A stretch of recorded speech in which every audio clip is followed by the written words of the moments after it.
I'm going to kill myself. So this video is going to be me talking about games that I used to play when I was a kid, make me feel very nostalgic. I'm going to do about 16 of them because that's how many games I could stand to narrow it down before I started to feel life-crippling anxiety. So yeah, let's start the list and get to the first one. So this list isn't in any order, it's just kind of the order that I thought of them in, kind of chronological, kind of my favorite, all a mixture of a bunch of things. So game number one is RBI. So RBI is basically an old video game made by Namco. It's a baseball game. Not much to say about this one, it's basically just the first game that I remember playing. The release year probably being somewhere in the ballpark of 95, 96. Ballpark. My dad had it and he let me play it. The thing I really remember about it is just a loading screen, really. It's a loading screen of just nighttime bleachers with a scoreboard in front of it. And I haven't been able to find that loading screen anywhere, so I don't even know if it's this game, but my dad says it's this one, so I'll just go with that. Game number two. Riven, the sequel to Myst. So Riven is a point-and-click adventure game released by Kyan in 1997. It is the sequel to Myst, which I never played in my life, and I loved this game. I was maybe 4 or 5 when I played this one. It was a game that my mom played, and I don't know how or when I started playing it, but I did. And I played it a lot. I had no idea how to solve the puzzles. I had no idea where I was going. I had no idea what I was doing, but I liked exploring. It was fun. I just liked walking around and seeing what I could interact with. Especially this freaking roller coaster. I rode this one roller coaster so much. I thought it was so fun.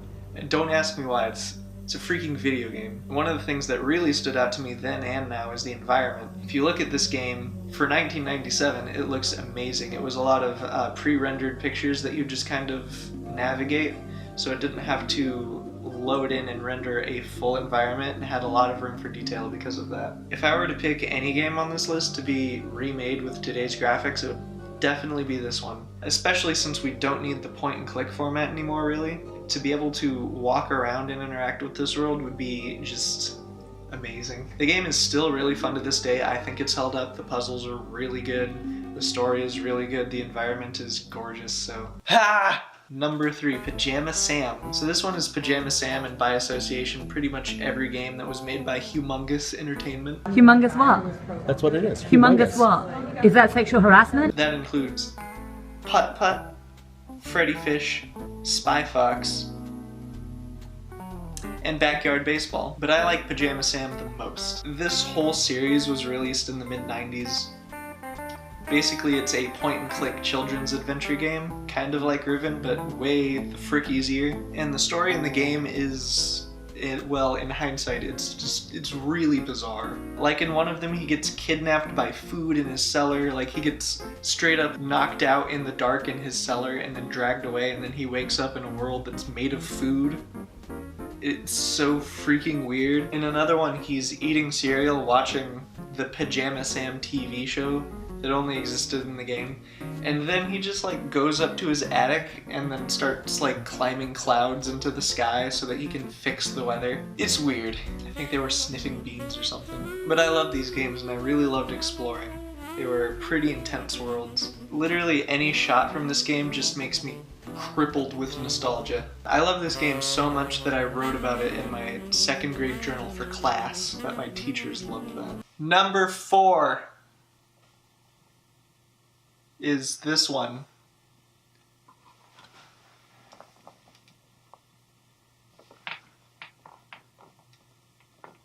Do you think they saw it? SpongeBob SquarePants Super Sponge for the PlayStation 1. I don't have a case for it, freaking just crucify me. This game was released in 2001 by THQ. Let me be honest. This game is trash. It's flaming hot garbage. The graphics for it are 10 years behind. The hitboxes are jankier than a Dark Sword. The combat is unbelievably tedious. But as a kid, I gave no craps. I beat this game and I'm proud of that. Actually, this might be one of the first games I ever beat. Giving credit where credit is due, the music is pretty true to the SpongeBob TV show. Some of the levels look pretty cool despite the fact that the graphics are just really, really bad for the year. They put effort into some weird things despite other parts being so neglected. Like, for example, how SpongeBob looks like a freaking tumor, but some of the levels are really, really detailed in some parts.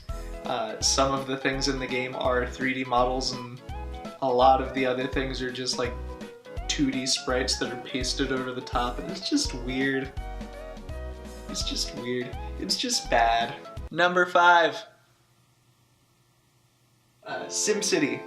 In 1998, Maxis releases SimCity for the Mac, but I didn't play it on the Mac. I played it on the SNES. It's way better on the SNES. It actually has colors on the SNES. So I never actually owned a SNES as a kid. I found my uncle's old one in my grandparents' attic. They still have a bunch of games with it. And once I figured out how to plug that thing into their TV, then my life was just gone. A few games on this list are actually just because I played them at my grandparents' house when I found that SNES. So back to SimCity, this game will just consume your life. It is so addicting. It's dangerous. It's pretty straightforward. You just build a city, you try to expand it, make it as big and wealthy and successful as possible. But it's really, really addicting. I used to leave this game running all day, just like in the background while I'd go do other things. And then I would spend all night just spending all the money I made expanding the city. It's insane, and the game is amazing, and it's really fun, and I super recommend it for anyone who has their own SNES. Number 6. Donkey Kong Country 2.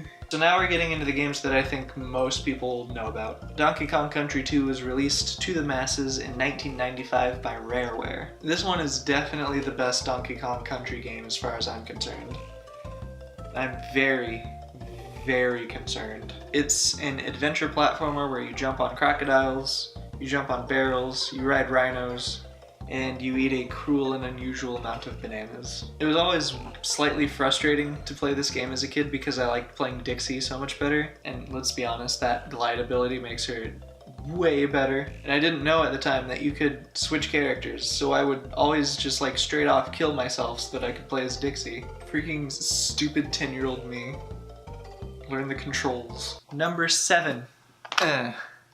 Castlevania 4. This fella came out in 1991 and was released by Konami. And it was hard. It was really hard. I never beat it back in the day. Not even kind of. I didn't even get close. And this isn't the hardest Castlevania game. The first one is probably the hardest Castlevania game, but this was freaking enough. For anyone who doesn't know what Castlevania is, it's a horror platformer game that was just kind of released in the 80s and 90s, and there's some now, but nobody cares about those. And they all feature Dracula as the main villain. But Castlevania 4 is my favorite one. And it might be nostalgia, I don't know, but this one is amazing. I spent just day after day trying to get through the levels, absolutely failing, starting over.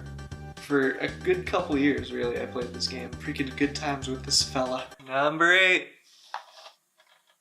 Need for Speed Hot Pursuit 2. This game was made by Satan himself, otherwise known as EA Games, and was released in 2001. It's hard for me to get into racing games, but this one is an exception, mostly because I never did anything that you were supposed to do. You were basically just racing on a bunch of set tracks, but the tracks all had a bunch of like little hidden shortcuts and secrets everywhere that you could go find and explore. And that all made my child explorer brain just explode with happy. It also just has a good selection of cars, and all the races are fun, and the maps are pretty diverse and cool. The real draw to this game though is the Hot Pursuit Race mode. In this mode you get caught by cops speeding. It's a weird sentence now that I say it out loud. And as soon as they catch you, they do freaking anything to pull you over. The methods that they use to pull you over include, but are not limited to, aggressively ramming your car, setting up spike strips, dropping bombs in the street, and literally shooting missiles at you. Don't speed, kids. Me and my brother used to go into split screen and just find glitches everywhere. The best one that we found was, and you can try this one, it's on the Desert Heat map, and basically there are these giant rock pillars in this one section of the map. And if you have one of the players like line up against the wall of the rock pillar, you can have the other player like drive their car into the side and then just push them through. And if you push for like 30 minutes, it'll just go straight through the wall. We found a tree in one of them for some reason. So this 16 game long list turned out to be really, really long. So I'm going to split it up into 2 parts And this is just going to be part 1. I'll do the next 8 in part 2.